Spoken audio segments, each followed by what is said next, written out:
Okay, Yeah. Okay, so we're gonna do this over this little exchange. Let us know. Hi, going live, Beto for America, 2020.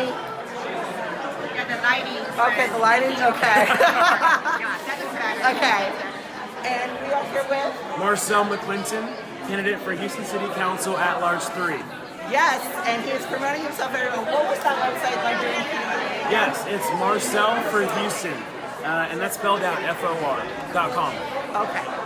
So, wanted to get that away, promote you, because I'm so excited to hear you're running. Thank Give you me so five. much. Yes. That is so amazing. So, like, watching it, I was so inspired by it. Like, I told your sister and your mom today, because I got to talk to them, and your mom, oh my God, you should have seen her watching it. Was she crying? Yes, she was so Yeah, cute. for She sure. was amazing.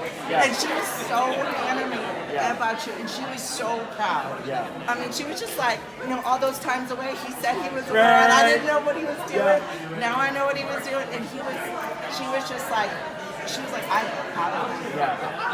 And That's it's sweet. like, she was just amazing. She told me all about it. For sure. Well, I had prom last night, so I didn't get to watch it last night where you met her. Yes, But yeah. she did come home and was like, my sister and them both were like, we met this lady who was so energetic and she interviewed us and she loved you so much and loved meeting someone related to you. And I was like, well, cool, yeah, you're reaching other people.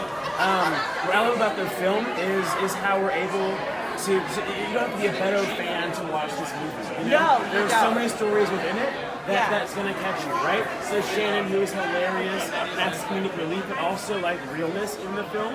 But also me, who didn't want to like Beto at first, was really, really not. And I wasn't inviting of his presence in our first meeting, right? I didn't want to like him, but his personality drew on me. He was a genuine person, and everything about him like resonated with me as an individual, and so as someone who would advance politically or someone who wanted to do all these different things. He was a genuine person. I mean, for my promposal, he made this video for my date loves Really? Beto, and it was this Beto say yes to prom sign, and he makes this great video, and so I mean all these crazy things. Is like he's just a true and genuine person who I've got connected with, thankfully, through the making of this film. Yeah. See, it's so good that you guys still keep in touch. And Yeah, everything. for sure. That's amazing. He's a great guy. Yeah. And he offers so much advice. I mean, yes, he ran for Senate, but he's been on city council in El Paso. And he knows about the struggles of the sacrifice you make, especially as a teenager, someone who's still trying to be a kid, a senior in high school, struggling to graduate high school in these last few, crunch time weeks. All these different things that add up, and sacrificing, your personal life with your friends, with your families. He knows all of that, and so it's cool to have someone to talk to one-on-one. So he's kind of like your mentor now. Yeah, I would say so. Yeah, I mean, and that's he's just great. Yeah. So you heart Beto. I heart Beto. So you like, go. He hearts Beto. Okay, you gotta do it. We heart Beto. For sure. But you know what? I wanted to tell you too. It was a pleasure meeting your sister. Yes. She was so supportive of you. She was just like, yes. I'd hope so. Well, but they were like telling me all about you being at prom. We were supposed to talk. That's good. I just want to say it's good that you still take time to life. Because remember, life still goes on. For sure. But as far as your activism, oh my God, in the movie, amazing. Those looks. So you were saying that you didn't even realize they were like. No, I mean, so I knew that they were there, but the first time that I met Beto in this living room, he walked in, and when I first watched it at South by, and I saw them cut to me like sizing him up, I was like, and he was sitting behind me. He watched it behind me, and he goes, damn, I don't know it was like that, Marcel. And I was like, fuck, I'm sorry, but I didn't want to like you, dude. I didn't want to like you. Yeah. They caught it on camera. It was hilarious. I was like, oh, okay. For sure. And it's perfect timing, the right place, the right time. But I mean, no, and I think that, last year I really grew in my activism and channeled all these emotions from, my own shooting in 2016 to Rhonda Hart's in Santa Fe, which is the 1-year anniversary today.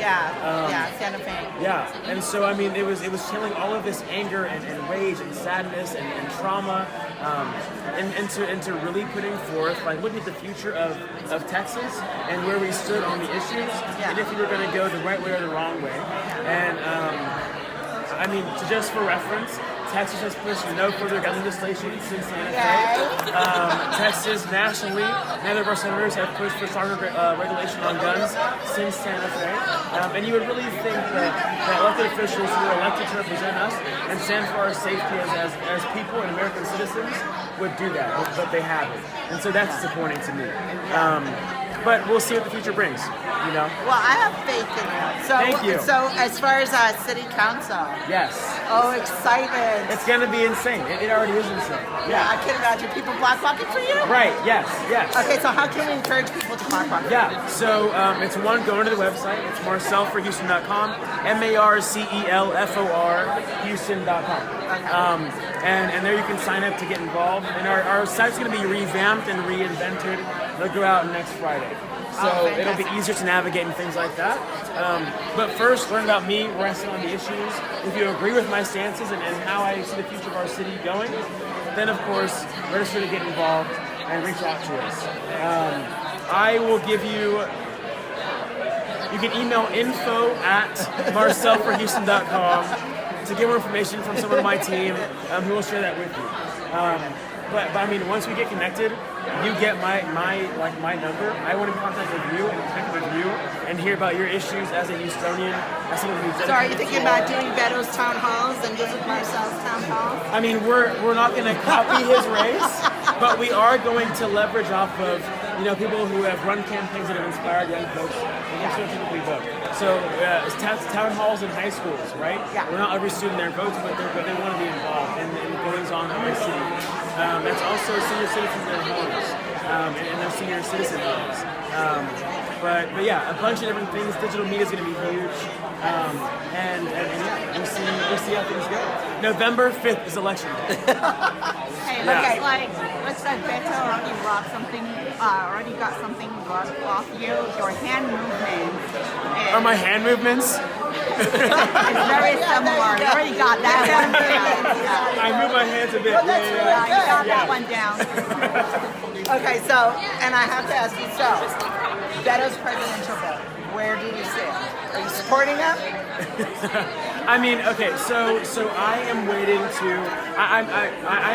to, I want this all to settle down a little bit, right? There's 22 now? Yeah, 22. It could be anybody, right? Yeah. I am biased for my friend who is running for president because I know where his heart is personally. I know the rest of them personally, right? Yeah. I have met with Senator Kamala Harris. I've met with Senator Cory Booker around gun safety legislation. The rest of them I don't really know. So I think that a lot of the folks running are better than who we have in there right now. And as long as we dedicate ourselves to rally around that individual, if your guy doesn't win, that's okay because there's someone out there who is going to beat the guy in there right now, and that's what matters. And then to really invest yourself in your local races 2019, and of course your statewide, and then the presidential race in 2020, because a lot is on the line, and it's scary. Yeah, it is really. We always encourage people to stay active. Yeah. Because, I know with the Senate race, here, at the end of Beto's race, everybody started thinking, and, nobody can forget that. Right. Because we all thought about what could we have done different. And so many people did not, even though we had the largest Texas turnout vote out, there's still a lot of people who didn't vote, a lot of people who didn't block walk, a lot of people didn't do anything. And it was a margin of error so small that it could have been different. That's what makes it more frustrating. Yeah, exactly. Yeah. 2.6. So yeah. Right. So okay. But yeah, basically, I totally lost my train of thought with that. No, you're good. No, it's okay. But yeah, it was a very frustrating race. I know for everybody who worked on the Senate campaign and who people. You said you push people to get involved. Yes. And I do think that, and I'm so impressed with what you did in your activism. It was amazing. So, thank you. Yeah. And I think that if we push young folks to get involved and to stay involved, and like I said, in the Q&A, is to find an issue that resonates with you really well, and that can be climate change, human trafficking, flooding, stray animals in your city, or gun violence like mine. And that is really what's going to end up being important. is finding your niche in this political game and find your movement, and then push through campaigns that way. Yeah. Well, you're amazing. Thank you. It's been Very a pleasure good to to talk meet to you. you. Yes. You are fantastic. Absolutely. We're signing off from Beto for America with Marcel McClinton. It was a pleasure meeting him and finding out about his campaign. Such a young activist, such an inspiration. I can't say more. Thank you. Thank you so much. Bye.